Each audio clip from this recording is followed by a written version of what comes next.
about what created your interest, or why did you decide to start developing the Silva program? What brought about, or what need did you see?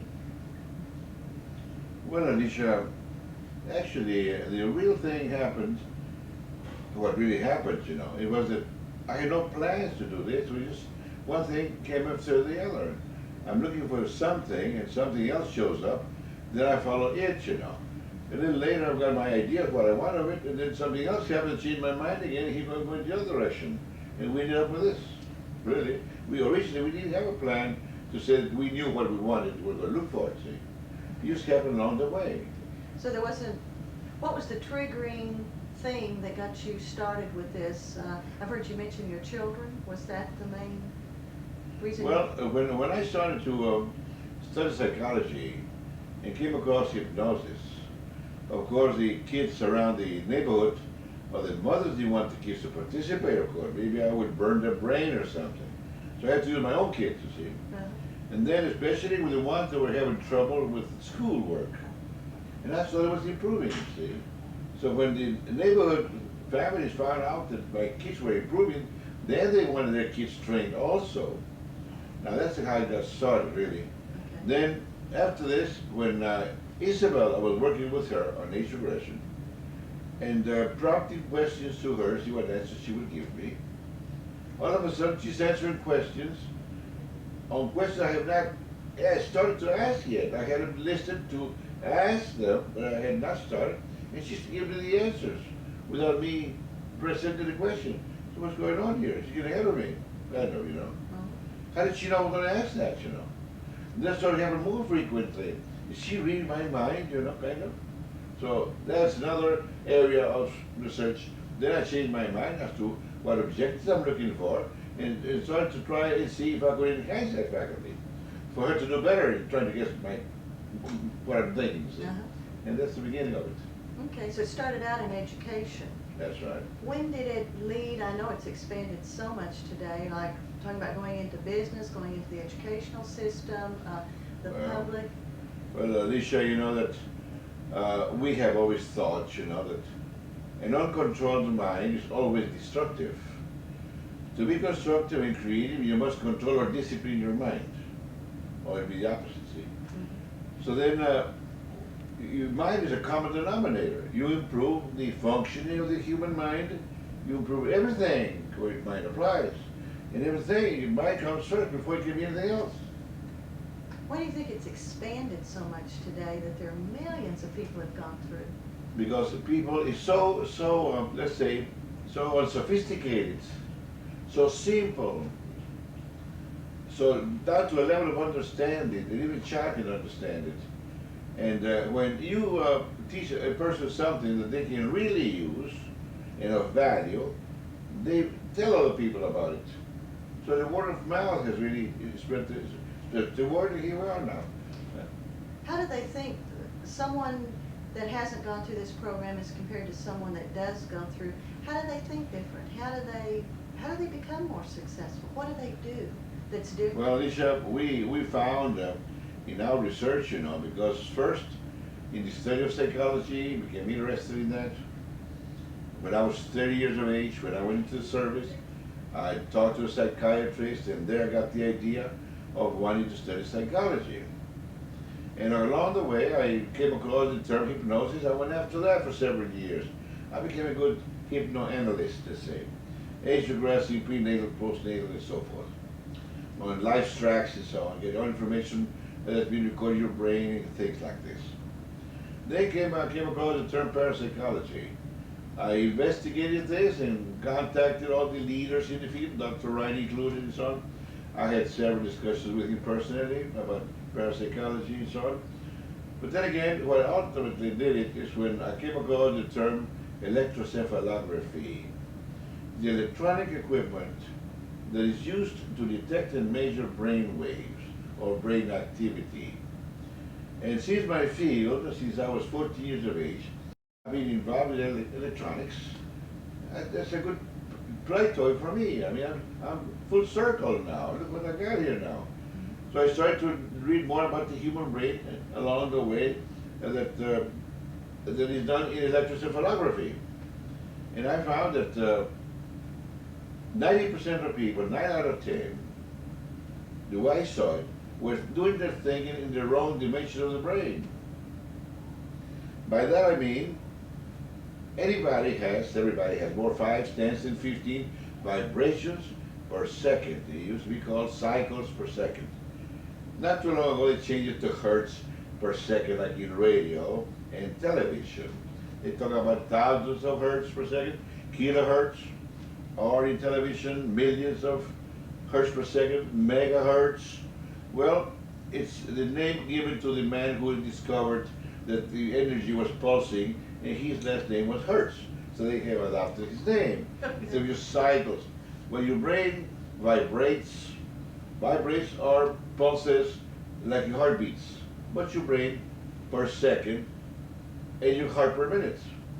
So we start to look into the brain and find out that there are more 5s, 10s, and 20s than any other frequency in your brain. So we started another phase of research in that area. What is the best one of the three? Can we say that? Well, first of all, what are we going to do to determine whether one is better than the other? So I started to look for stability, synchronization. Which of the three is most stable? Which of the three is more synchronized? And I found out that 10 cycles was the most synchronized. 20 was the least synchronized. That's one thing. Now, what other test can we make that we can say one is better than the other? We could say this again. Well, what about the energy of each one? How energetic is 5 compared to 10 and 20? We found that the most energetic was 10 again, and the least was 20. Then the surprise came that 90% of people do their thinking when the brain is the weakest and the least synchronized.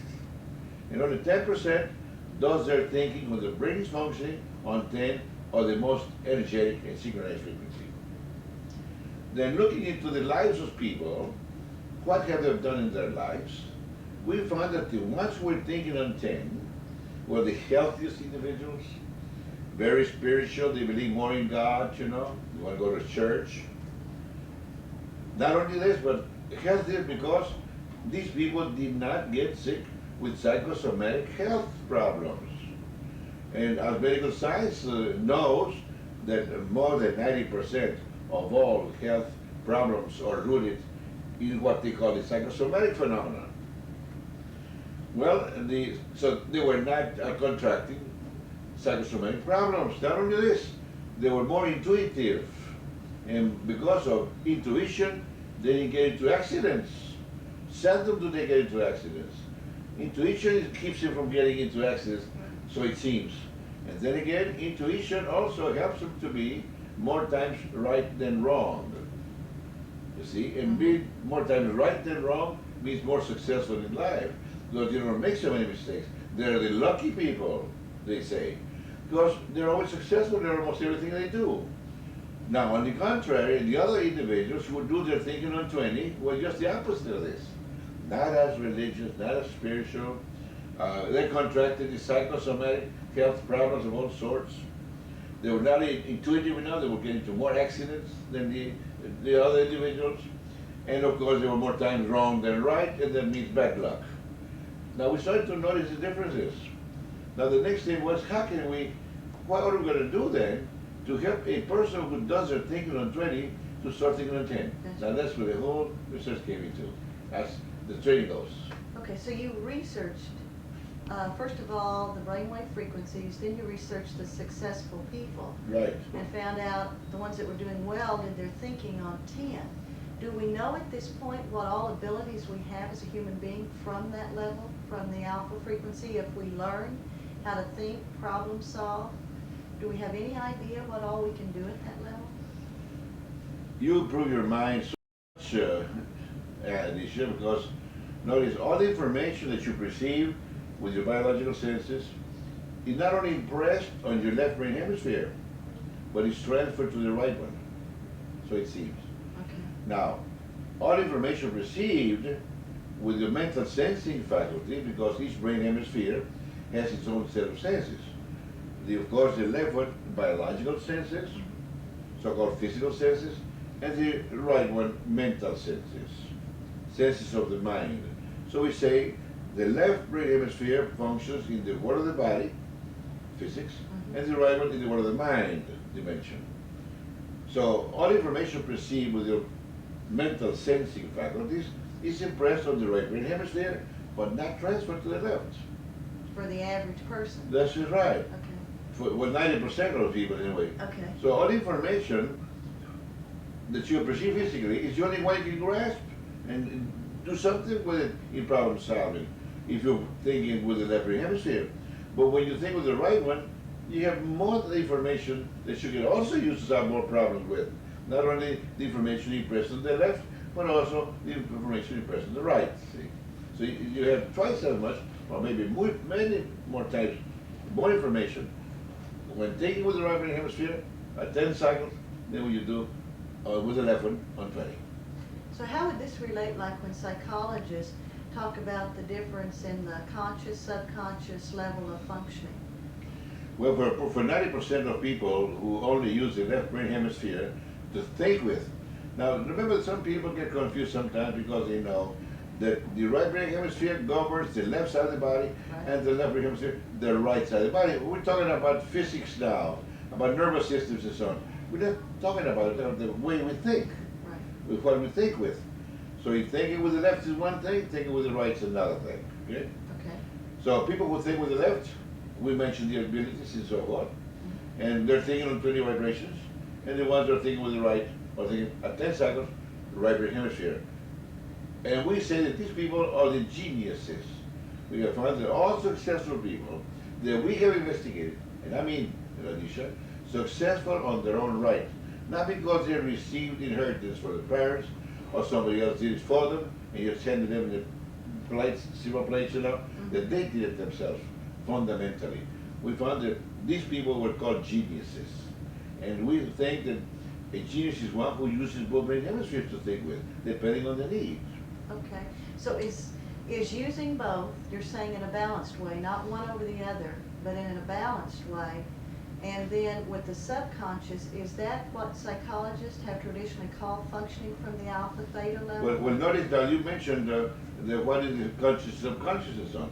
A person who is thinking only and can only use the left brain hemisphere, doing their thinking at 20 vibrations, he has what they call the conscious, subconscious, and unconscious labels for his brain. Okay.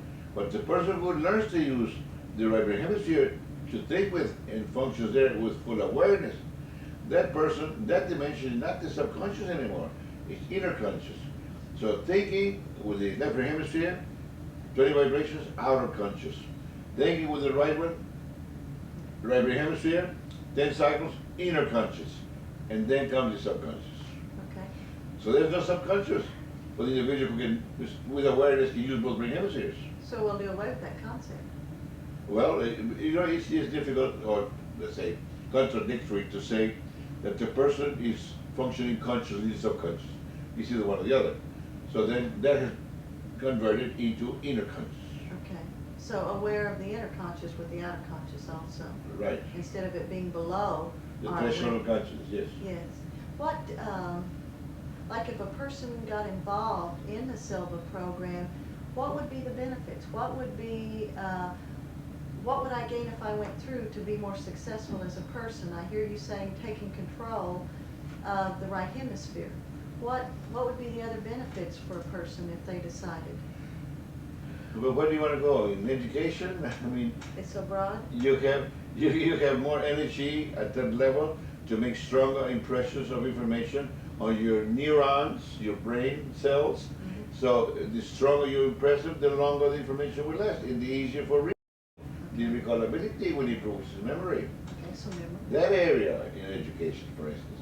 I mean, all kids make better grades because they remember what they read. They bring it back again. That's one area. In health, for instance, if you think on 10 cycles, at 10 cycles, 10 cycles per second, brain frequency, at that one frequency, there are several ways in order that can be explained, can be used to explain, that when you're there, you're stimulating your immune system.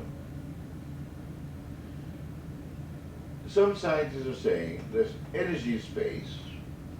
We know there's magnetic energy, but they're also saying it's pulsing at certain frequency per second. Now, some have agreed that it's pulsing at 10 cycles per second, a fundamental frequency. There's other energy fields there. There are other pulsations also, but they say that the 10 cycles is a fundamental frequency because this individual who discovered this, an astrophysicist, is saying that he also discovered 4 harmonics of the same. So when there are harmonics, then you can detect whether a harmonic is a harmonic or the fundamental is a fundamental. So if you have a fundamental, you have 4 harmonics of the same, and you can go anywhere below that, that is a fundamental then. The other harmonics all that's fundamental. So he, to prove that, found 4 harmonics of 10 cycles per second. So we say that the average frequency pulsing in space is 10 cycles per second. Now what is pulsing? It's a magnetic field pulsing at 10 cycles. So other scientists have found that this magnetic field pulsing at 10 cycles has helped to bring back the health of a damaged enzyme in research. An individual has damaged an enzyme, distributed the damaged enzyme in different parts, and placed each one in a different field, energy field, pulsing at a variable frequency. And there are many energy fields: infrasonic, ultrasonic, infrared, ultraviolet. I mean, you name it. There's so many: electromagnetic, magnetic, and so forth and so on. So the only field that was found to help to recover the damaged enzyme, the health of the damaged enzyme, was a weak magnetic field pulsing at 10 cycles per second, which is in space again. Same thing. Others have found that by placing plants within this field, causes the plant to grow faster. Now others have cut the roots of plants and placed them in such fields, and they find that the plant is placed within the field does not spoil, does not rot. It dries up, becomes mummified. So then, one of the last things that they're thinking of what's happening is that this is like all type of research, you know. You never see the end of it. If they discover something else later, they might change their mind. It's an open-ended thing. The last conclusion, the semi-conclusion, we can say, is that they think that what's happening here is that this energy, magnetic field, pulsing at 10 cycles, stimulates the subatomic particles in matter. And because the excitation within matter, this expulses all the moisture of the matter and keeps it from spoiling. That water or moisture causes the spoiling of the matter. So this keeps it from spoiling and causes it to become dried up and mummified. The excitation of subatomic particles in matter causes the expulsion of more moisture and keeps it from spoiling. So then, when you get to 10 cycles, your brain is pulsing at the same frequency that the energy space is pulsing at. That means that then you are stimulating the subatomic particles in your own body chemistry. And your body chemistry is controlled by your immune system. So indirectly, or directly, what you want to call it, there's a connection to stimulate your immune system when you're at 10 cycles. So then, whenever you want to solve a problem, and you have gotten into a habit, or you're conditioned to, do you think in a 10? That means when you're helping to solve a problem, your bonus is a stronger immune system. See how simple it is? You get rewarded for doing the right thing, solving problems. You stay at this level, 10 cycles, to figure out what kind of problem am I dealing with, and how can I solve it, and you get rewarded. You're going to be a healthier person, because your immune system is what keeps you healthy. If you allow your immune system to get weak on you, and maybe even get out of control and do the opposite, even if you are a medical doctor, Alicia, you're going to die as dead as anybody else, unless I can help you. So we find that people, not only do they not get sick with psychosomatic problems, and maybe this is the reason for it, because they're always strengthening their immune system every time they try to solve a problem. So this is how you can think about things in the richest of health. Why healthy? Why are the people who are balanced, like we say balanced, using both brain hemispheres, are healthier? That would be an answer there. The reason. Do you have to learn how to relax? Huh? Okay. Do you have to learn how to relax to get to the alpha level? Do you go through a relaxation process or? Well, to learn, Alicia, to learn how to find the connection to the right hemisphere at 10 cycles frequency, brain frequency, first of all, we need you to close your eyes. Because the focusing of the sense of sight is the only biological sense that requires your brain to function on 20 vibrations.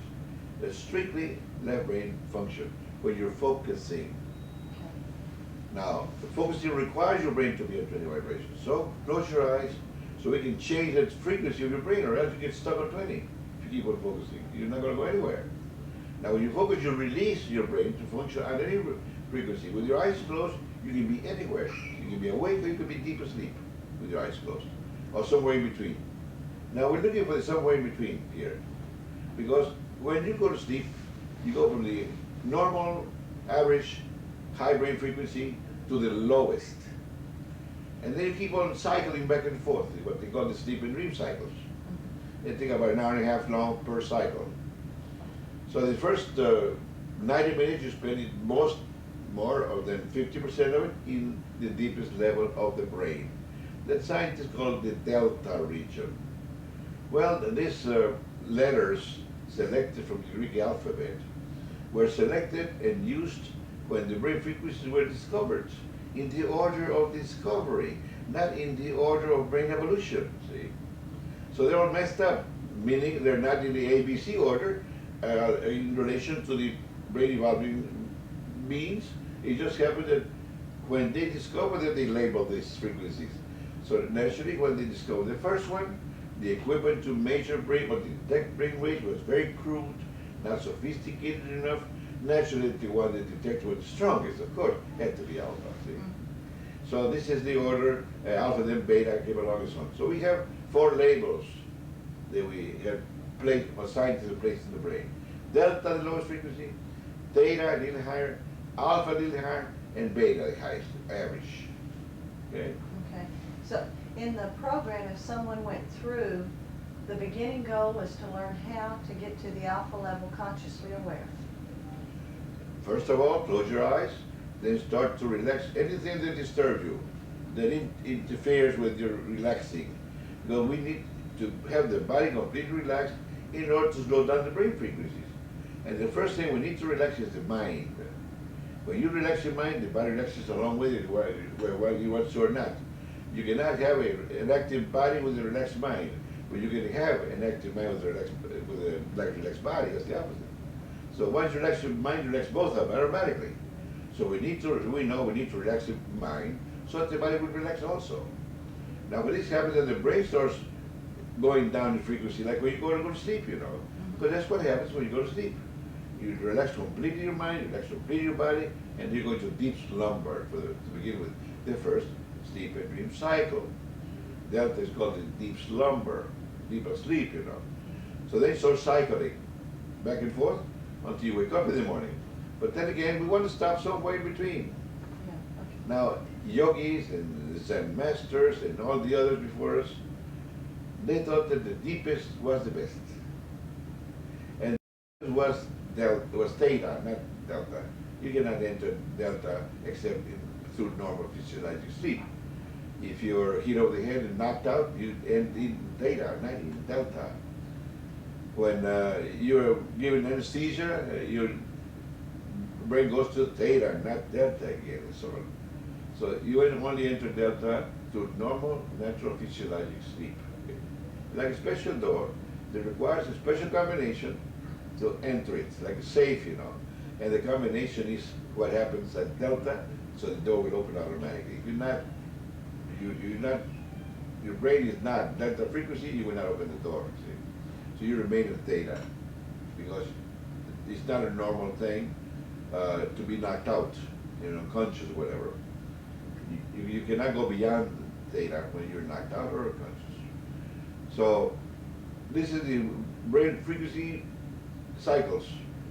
The sleep and dream cycle they're called. and they're 90 minutes long on the average. The next cycle, you will not go as deep as before, but the amount of time is distributed in the other dimensions. So at any rate, regardless of how much time you spend on any one, whether more than delta than theta, then more than theta than delta, and it's always distributed equally for 90 minutes per cycle until you wake up in the morning. Okay, so the first part of the program, like if someone had a health problem, just going through the first part of the program would help them. Learning how to get to the alpha level and doing the mind relaxing and the physical body would relax. So it goes past Well, the exercises, Alicia, are just for that purpose. The mind training exercise, we call it mental gymnastics, Right. or mental exercises. How to slow down your brain, how to calm your body to slow down your brain. Once we find the right dimension where you should be, which means at the level where you should be connected to the right brain hemisphere, which is 10 cycles. No, it's interesting to find, to come and arrive at why 10 cycles, and what do we mean by right brain hemisphere? What do we mean by human intelligence dimension and so forth? Which is the dimension most intelligent? But for this, Alicia, we need to then look again into psychology as to the 7-year life cycles, they're called. 7-year life cycles, every time you go to a 7-year cycle, changes take place. Major changes take place in the first 3 90-minute cycles. Then another major change takes place when it's 7 times 7-year life cycles, which is menopause, change of life, major changes. But the first is the first, let's say, 7-year life cycle, and when you're growing, you're adding more to your body size or whatever, you're gaining, they're called anabolic. When you're losing, they're called catabolic. So 7 times 7 should be anabolic, and 7 times 7 should be catabolic. Okay. So the first one, the child starts to walk, develops a set of teeth, learns the parents' language, whatever it is, Chinese, Greek, or whatever it is, or Japanese. He will learn it in this amount of time, and start using his biological senses.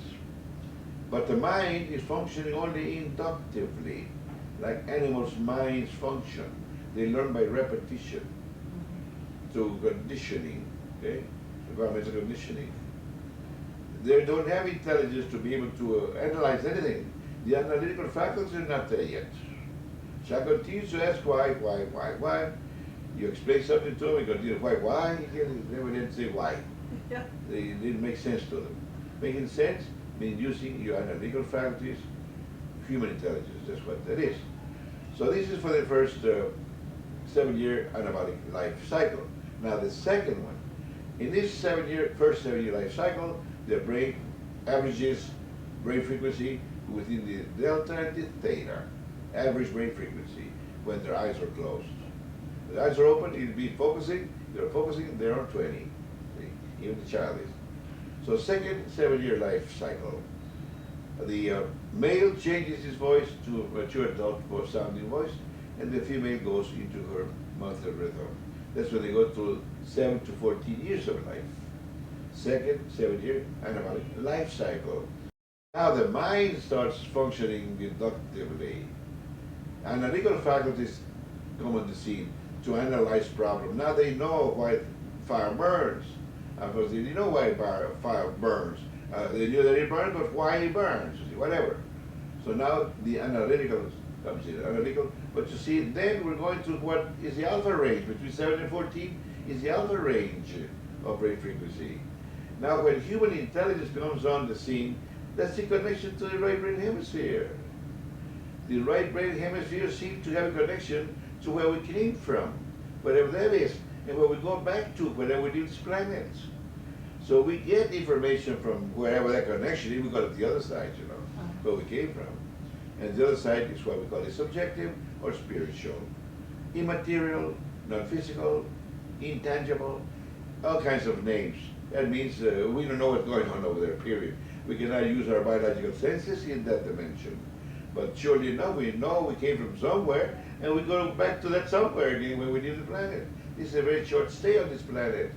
because the planet's been so many millions of years old, and we don't stay here, with the exception of maybe a few, beyond a period of 100 years, which means 100 years. Everybody goes in a period of 100 years. It seems like the planet is a giant airport in space. So many thousands land per hour, so many thousands take off per hour. But within a period of less than 100 years, the whole population of the planet goes and new ones come and take our places, whether we like it or not. It seems like everything on the planet is loaned for, just see what you're going to do with it. It doesn't belong to anybody. It's loaned to you. You found it here, you leave it here before you leave. So if somebody else makes use of it, then somebody belongs to somebody else then. So this is the way it appears to be, okay? So actually, we should get our right concept of what life is and what it's for, to really get on the job and do something worthwhile on this planet. We're destroying it instead of helping. We're so ignorant, and the reason we think, and we think somebody else found out the same way back in 2,000 years ago, that we came to convert this planet to a paradise, but somehow we did not evolve correctly. We were using the wrong brain hemisphere to think with. We disconnected ourselves from the other side, from being aware of the use of the right one. Like the right one is a connection to the other side, to be guided and told what to do. You say told? Yes, you're told through a hunch, through a gut feeling, through intuition, you're told what to do. And when you mind your inner consciousness, you're always right. If you don't mind your inner consciousness, you start developing stress and hurting your immune system because you're doing the wrong thing. Okay? How do you get to the point, you're talking about learning how to go to that level, how do you get to the point you know how you're utilizing that part of you, that link with the right hemisphere? Okay. What process do you go through? Okay, because in hypnosis, Alicia, I found that if we go too deep, we enter a dimension where mind cannot be active. In other words, you're not able to solve problems. You're not able to answer, that is, you're not able to ask questions. You can answer questions under hypnosis, but you cannot formulate a question. So you cannot activate your mind. You just respond, but cannot activate your mind. That's the inductive faculty of mind function. Now to be functioning deductively, you need to formulate a question. You need to answer questions and also ask questions. So we found that what dimension we wanted was not the deepest one, the lowest one, which means theta. The next to that is alpha. So we knew that if you were too deep, you were not able to ask questions. When we got you to a point where we asked you something and you gave us an answer and added something new to it, you were adding to it intelligently, you were not in theta anymore. You had to be in alpha because you were not in beta. We know that because we can tell. Now, and along with this, using an electroencephalograph, we wanted you to be able to find that when you were below 7 cycles, you couldn't formulate questions, you couldn't ask questions, you were only answering. But between 7 and 14, you could ask questions and answer questions in both ways. And that's what we wanted. We want to go deep enough to be able to find that dimension, not so deep that you couldn't ask questions, but a little higher than this, so you start asking questions, to activate your mind again. We wanted you to have an active mind yet at that dimension. So then we started holding you there and started to help you develop what it's called visualization and imagination. To establish experiences, points of reference we call it. You have an experience of what you do with your mind there, it's impressed at that level.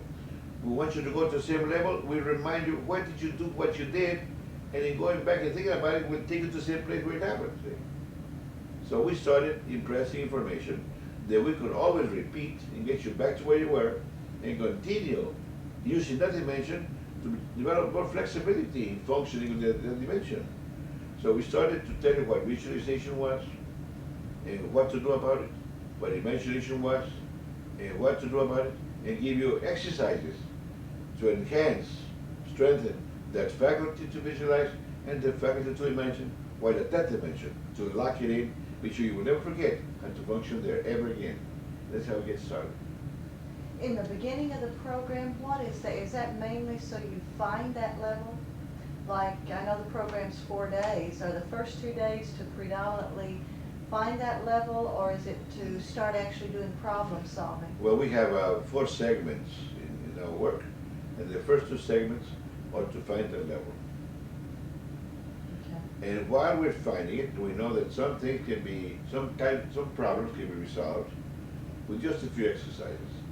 Others need more than a few to be able to solve a different kind of problem.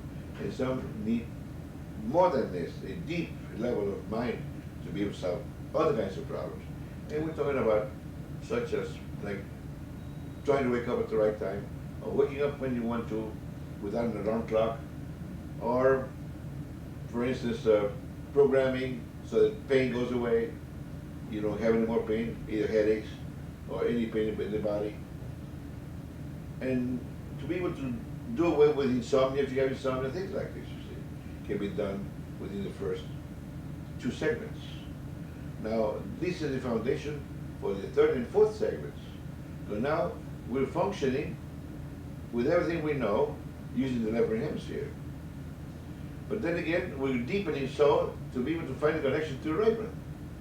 Then we transfer, once there, we transfer to the right one and start building the ability to function with the right one. So we say first we function in what we call the world of the body, then we function in what we call the world of the mind. We want to develop the use of both hemispheres. Then we start using visualization, imagination, and all the faculties that belong to the right hemisphere. The faculties that belong to the left one are the instincts in the biological senses. The faculties that belong to the right one are all mental faculties, such as desire is a mental faculty. It can have any amount of strength, you cannot measure it. Belief is a mental faculty. It can be very strong or not at all, there's no way to measure it. Hope is another. How strongly do you expect something to happen? You cannot measure that either. Love, how strong is your love for anybody? You cannot measure it. All these faculties belong to the right hemisphere, which functions with a connection to the spiritual, subjective, immaterial, intangible, but real existing dimension. So these are the qualities that the really, really successful people have. That's right. Is learning how to link up. Automatically. Yeah, once they do that. And what I have heard is that there's a certain percentage of people that have this naturally. Is that? Well, we find that our research indicates about 10% of them have it naturally. So the ones that we really know are doing something towards helping the planet to succeed in becoming a heavenly place to live instead of a hell, the way it is going, you know. And you can tell because in religious movements, you find that the people who attend the religious congregation, you find that the ones that really help the church are about 10%. Only about 10%. They really help the church. The rest of them don't care. Because they're not linked with that quality? They're not spiritually oriented. They're spiritually biased, let's say. What about a lot of research has been done? Or I've heard of a lot of people talk about people in sports that have gone through Silva and how they've improved in sports. What are some of the areas that you know where people to make positive changes? Like I know professionals in sports, is this accurate, have gone through and improved after going through the program? Yes, because actually, Alicia, what works here is your visualization and imagination. Okay, that's in the first part of the Yes. program. You visualize yourself what you were able to do, then imagine yourself what you want to do. And after you have placed in that dimension the ingredients, you start by the seeds planted, you know what you have been able to do, and then you want those seeds to flourish, and then you imagine what you want from those seeds to take place. And you want to imagine the end results, having succeeded already, past tense. And that's what's going to happen. If it doesn't happen in the world of the mind, Alicia, it's not going to happen in the world of physics. Right. Everything that has become materialized in the world of physics had to first take place in the world of the mind, period, in a past tense sense. Not hoping that you'll get it eventually, because it'll never happen again. You need to, in the world of the mind, to know, to imagine it, and to sense it as though it's already happened. Now let it happen in the world of physics, and you will. But it first needs to be impressed, and it must have taken place in the world of the mind, period. So everything, this is why we think that the failure has been, so far, that's our way of thinking, that our parents did not know they had to teach us how to use our mind. They thought it was a natural thing. Mind develops on its own, the biggest mistake ever. It's a very simple way to teach a child how to use his mind, both brain hemispheres, so they will never suffer like the ones who are using only the left one, hitting their head against the walls like blind people, don't know which direction to go. This wouldn't happen to one who uses both brain hemispheres. So a child could go through it and learn the easiest from 7 to about 14. That's correct. Whereas an adult has to learn how to get back there. That's right. To that. Reconnect. Yeah. They bypassed it, in other words. Yeah. They did not make enough impressions mentally on the right brain hemisphere when they were growing between 7 and 14. They were more interested in using the left one and using the biological senses as a new attraction, something they never saw before. Oh, this is attractive. Well, they want label, put labels on it. Something they never tasted before, again. So they want to saturate the use of the biological senses, but they belong to the left brain hemisphere. So they didn't press enough experiences using the right one. They don't know where it is. They lost it. Is this where, like we're talking about visualization, imagination, from this level, is this where belief systems are locked in? Is this, you're talking about changing in the mind first and then physics will change out here. Right. Is that belief systems that psychologists are talking about that limit people, that hold them back? Well, notice, Alicia, you can visualize and imagine with the left brain hemisphere. And you can visualize and imagine with the right one. But visualizing and imagining with the left one is only manipulating, changing the position of things that are there already and get them to appear in a different setup. You can change the arrangement of things already exist. Now, visualizing and imagining with the right one is creating something for the first time that never happened. See the difference? Now we want that to be transferred to the left once it takes place in the right. Yeah. So you're saying negative beliefs aren't true all along? Well, negative beliefs are, they're doubts really, in a sense. If you doubt something, it's negative. Now, doubting something is like, as though you turn off the motors, you put on the brakes, you're idling, you don't know what direction to go. You haven't decided yet. So you cannot step on the gas and move because you haven't decided yet. You're in doubt. And in doubt means just spinning your wheels, doing nothing. Now you better get started, and then if you went the wrong way, you know how to correct it. But then you have to get started. Now don't have a doubt. Take for granted and go. If it didn't happen the way you expected, then change your way around and correct it. But if you don't get started, you will never make changes and corrections. You just do nothing. Okay? So doubt is very negative.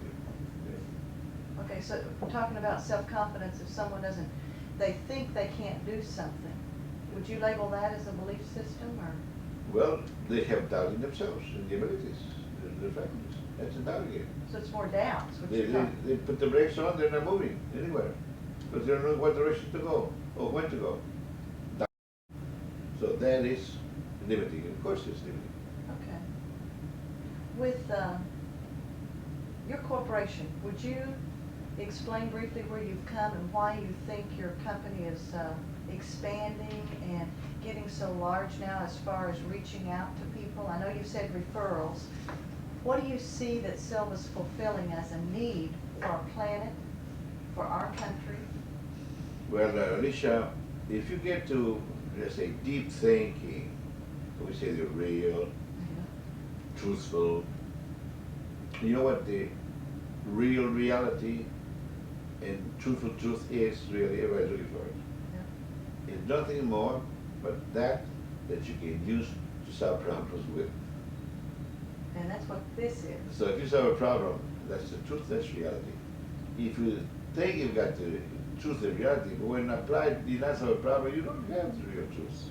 You don't have reality. Okay? You start with this. So we get started in saying, we did not choose to come to this planet. We were sent. So whoever sent us can sure do it. Because we don't remember having been asked, do you want to go to planet Earth or don't you? All of a sudden we find ourselves here, and we're here. So whoever said we can sure do it without my permission. And we call that an all-powerful intelligence, high intelligence, God, our creator, whatever name you want to give it. Could be an entity, could be a whole series of entities, a hierarchy of intelligences that reign over the whole universe. Whoever they are, I mean, here I am, and I must have been sent for something. I surely now believe that we were not sent on a vacation. We were sent to do work day and night. And we appear to be moving in the wrong direction. When we're paying more money, millions of dollars to entertainers to help us lose our time, more so than scientists who are trying to solve problems, something is very much wrong here. We pay millions to entertainers and only thousands to scientists. Not fair. An entertainer comes, we make a big fuss about it. Oh, a festive day. When a scientist comes, like who discovered the polio vaccine or others, we don't even know when they come. It's unfair, completely unfair. We have a complete wrong sense of values, completely. We're moving in the wrong direction. 90% of people are causing more problems than what the 10% can correct. And we're going into the negative. So we need to train more people to use their brain the way we're supposed to. Both brain hemisphere, not only one, to become geniuses, to be able to get ourselves out of the mess we got ourselves into right now. Where do you think we'll be when we get to the point that 90% are doing what you're saying, instead of the reverse? The 10% are the ones practicing, accomplishing, and the 90% are still just functioning through the left and destroying. This will be heaven.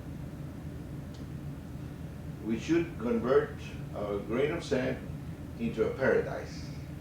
It would really be paradise then. Everybody helping everybody. You see, real human beings. A human being is not one who looks like one, Alicia. He's one who acts like one. So to qualify as a human being, you must take part in humanitarian acts. That's the only way. Now, animals take care of themselves and their immediate family, but animals do not take care of other animals of the same species. We should, because we are humans, not animals. We should take care of ourselves, our immediate family, and others like us, not as a human being. We're not doing this. We seem to be distrustful of everybody. We seem to be only defensive when everybody approaches you, as though what are going to get out of me? I mean, how are they going to hurt me? Instead of, are they going to help me? We should help each other. Someone said, love one another, which is the greatest lesson ever mentioned to be practiced. Love one another. If you love each other, you will never hurt each other. So once you're connected to the right hemisphere, Alicia, you think before you act. If what I'm going to do, I wouldn't like it done unto me, I would not do it to anybody. If I would like it have it done unto me, I would do it to others also. Not unless. You can never be wrong like this. And now if you do, after you have felt that you should not do it, and do it, even though you know it's wrong, then this is the worst stressor that hurts your immune system the most.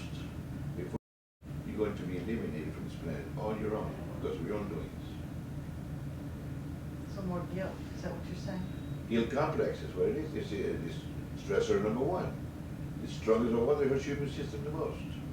And yet, once we link with that right hemisphere, we'll tune into that intuitive, spiritual part of us that will help guide us and direct us, just listening to that.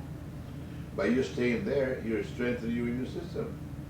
You're normalizing everything that's abnormal within your body. It becomes normal again. Anything that's abnormal, this energy has a tendency to normalize the abnormal, not to get it from the normal to the abnormal, from the abnormal to the normal. It doesn't know anything else to do, but maintain everything normally, functioning normally. How do you think this would affect if, let's say, an average business person, executive, went through the program, let's say they'd had migraines, sleep problems, had had ulcers, and they were afraid of losing their job because they weren't performing as well as they used to. How do you think, like the stress management, learning how to think from the alpha level, tune into the right hemisphere, how would that make a difference in that person's life? But to begin with, Alicia, the person would not function normally, not because of the headache, because of the drugs the person's taking. The person will be half drugged by to noontime if they didn't sleep right last night. And insomnia, for instance, I mean, it's not the insomnia in this case, it's a drug that take to control the insomnia. And the many side effects that it has. That executive is half drugged by 12 o'clock during the day. what kind of decisions will they be able to make when they're under drugs because they didn't sleep right last night, or because they have a terrible headache, a migraine headache? I mean, this will be eliminated completely. They don't have to take, should not have to take drugs to eliminate either the insomnia problem or headache problem, because there's techniques in the use of the mind, mental gymnastics, that they can use exercise to eliminate it in seconds. So this is a healthier executive. Mind's always sharp to make decisions the way they should. They would have no side effects. They eventually would get into the heart or to other circulatory problems and so on. Because all drugs have side effects. There's not a single medicine that has no side effects. You think this is what creates a lot of burnout? Well, that's it right there, of course. Not only this, why do they go before their time? Because too much stress, and they don't know how to neutralize the stress. If they only went to what we call their level for 5, 10, 15 minutes once a day, they will get rid of all the stress and start over again. It doesn't pile up, They have to finally blow up. There's no blowing up here because you neutralize the stress as it builds up. You dissipate it to not allow it to build up on you. How would you, let's say someone that's watching, how would you tell them if they're an executive, they're in a position, they know they're under a lot of stress, and you tell them about the program and they say, I don't have the time to take it, what would you say to them? I say, you better have the time, or you won't have to have time to go to the hospital or be buried. Simple as that. Make the time. I mean, if you don't, you're going to have to make time to be buried, like it or not, or have to be dragged to the hospital, picked up from the street if you pass out, I mean, to make real time, you can prevent this. Prevent it from happening.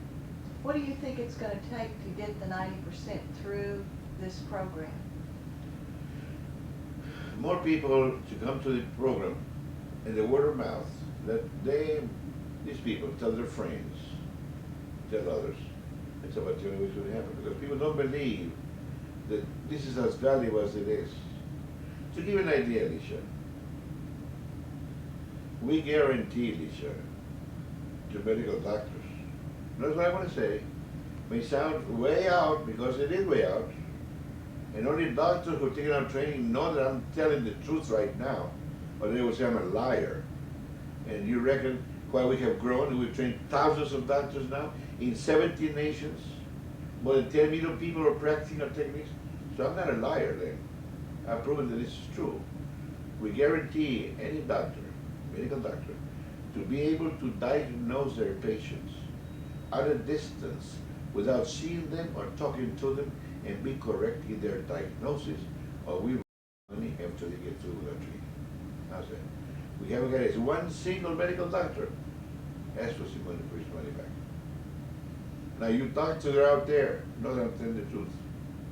So you fully guarantee it? That's right. If they go through. Can you imagine if mind is capable of doing this, Alicia? I mean, mind can detect problems mentally without being told, and you figure out how to solve them before they blow up and get worse. And this is what's happening to salespeople. This is why they can sell more, because they know what the customer needs. And they have to say the right words at the right time in relation, because they sense what the customer needs, and they're supplying a service to correct those needs, supply those needs. That's why. They're in rapport at this dimension. So it's a win-win situation. But how can you lose? Yeah, because the person that's buying is To satisfied. begin with, Alicia, what do you think? Why do you think we're so successful as we have been? Now in 17 nations teaching this course. And you're starting to need little Laredo, little Tex-Mex, little guy like me who's nobody, who has never been to school to begin with. I just happen to be one of the 10%ers. By nature, I was connected to Right Hemisphere. No wonder all these beautiful things have happened. So now we want everybody to be the same way as I have been, to be connected and to do the right thing. And you've researched it, though, to understand how you functioned, instead of the way some of the others did, they've just done it.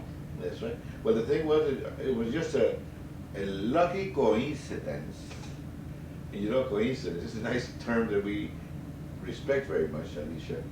Because for us, coincidence is not to say or explain the meaning that everybody takes it for. We say coincidence is a spontaneous event with beneficial end results. because a spontaneous event with detrimental end results is an accident. So our discovery is not a product of a series of accidents, it's a product of a series of coincidences.